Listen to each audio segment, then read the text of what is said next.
जय श्री कृष्ण मित्रों, कैसे हैं आप लोग। हम आपके लिए लेकर आ गए हैं बहुत ही सुंदर सी कहानी। तो दोस्तों, ये कहानी है कि झूठ बोलने से हमारा कितना अहित हो सकता है। झूठ हमें कभी नहीं बोलना चाहिए। बेहतर है 100 बार झूठ बोलने से अच्छा एक बार सच बोल दिया जाए, ताकि हम उस समस्या में पड़े ही ना। तो दोस्तों, ये कहानी है एक चंदू नाम के लोहार की, जो अपने परिवार के साथ रहता था और लोहार का काम भी उसका खूब चलता था। उसके परिवार का अच्छा खासा देखभाल हो जाता था और सब ठीक था। उसका एक बेटा भी था जिसका नाम शामू था। शामू जैसे जैसे बड़ा हुआ, उसे अपने लोहार यानी पुश्तैनी धंधे से नफरत बढ़ती जा रही थी। उसे लगता ये क्या काम है, इतना इस काम को करने में कोई इज्जत नहीं है, सिर्फ बेइज्जती है। और उसकी एक व्यक्तिगत विशेषता ये भी थी, उसके माथे पर एक घाव था, जो दूर घाव का निशान था जो दूर से ही दिखाई दे जाता था। इस तरीके से वो बड़ा हुआ। उसने कहा, पिताजी, मैं आपका ये लोहार का काम नहीं कर सकता, मुझसे तो नहीं हो पाएगा, ये छोटा काम है। मैं तो बड़ा काम करूँगा, मुझे इस राजा की सेना में जाना है। मैं सैनिकों की तरह ठाट बाट और बढ़िया जीवन जीना चाहता हूँ। ये जो है झोपड़ी में रहकर लोहार का काम करके मेरे तो दिन नहीं बीतेंगे। जैसे ही शामू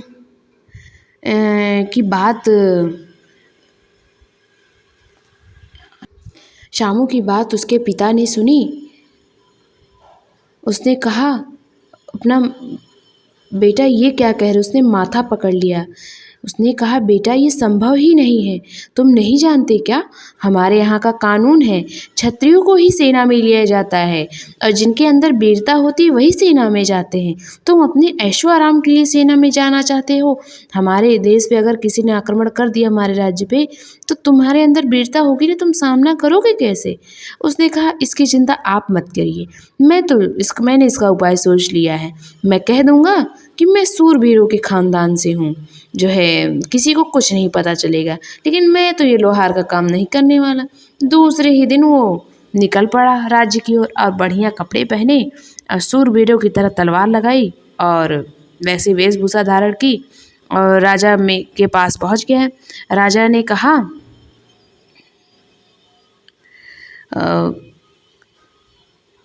राजा को प्रणाम किया और अपना मंतव्य बताया।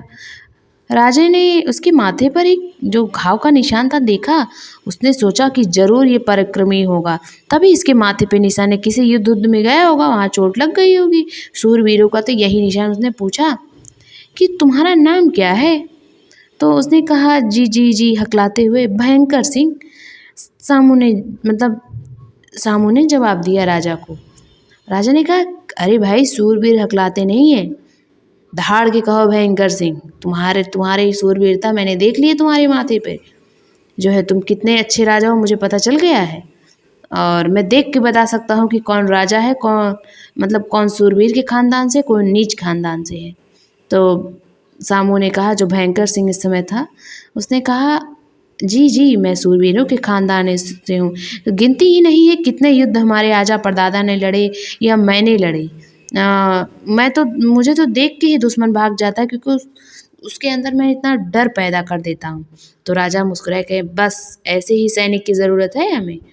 और इस तरीके से झूठ बोलकर शामू सेना में भर्ती हो गया और मज़े से उसके दिन बीतने लगे। जैसा वो खाना चाहता खाना मिलता, कपड़ा चाहता कपड़ा मिलता, और अपना दिन रात सोया भी रहता, किसी को कुछ फ़र्क नहीं पड़ता, सब कुछ ठीक ही चल रहा था।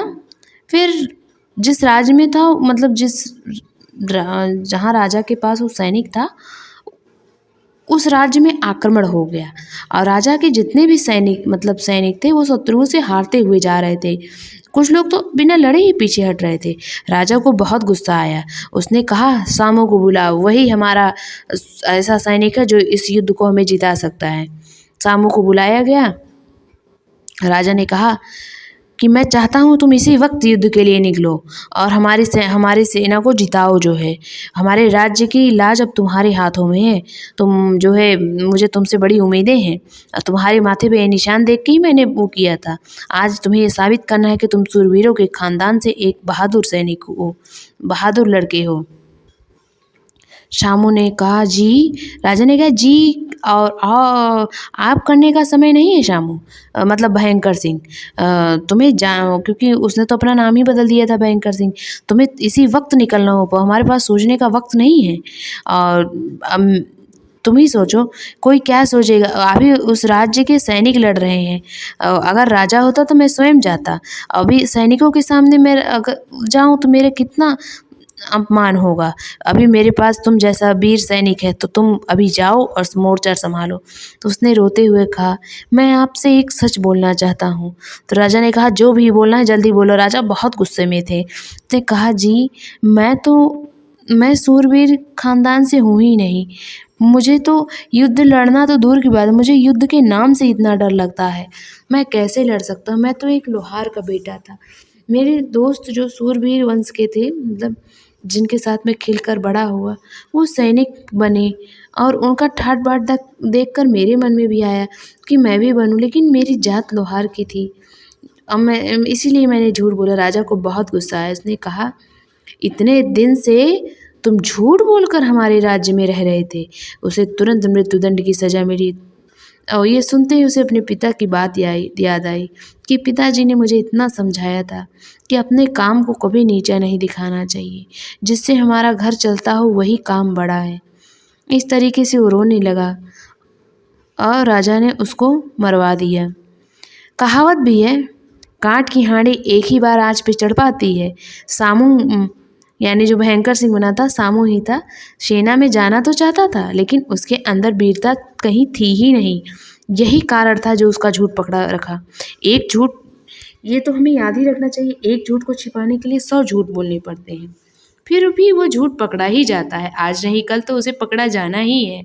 झूठ तो झूठ होता है, क्योंकि झूठ के पैर नहीं होते और कोई भी काम छोटा या बड़ा नहीं होता। अगर शामू उस वक्त समझता वो अपना लोहार का ही काम करता तो वो आज जिंदा होता। और उसे सेना में जाना ही था तो अपने अंदर उतनी वीरता उसको लानी चाहिए थी। सिर्फ सुविधाओं के लिए हम किसी पद का ग्रहण नहीं कर सकते हैं। तो दोस्तों, ये आप कहानी कैसी लगी आपको कमेंट बॉक्स में ज़रूर बताइएगा, और अच्छी लगे तो कमेंट बॉक्स में जय माता दी लिखिएगा। मिलते हैं आपको एक नई कहानी के साथ। तब तक अपना अपने परिवार का ध्यान रखिए। जय माता दी, जय श्री कृष्णा, राधे राधे, सीताराम।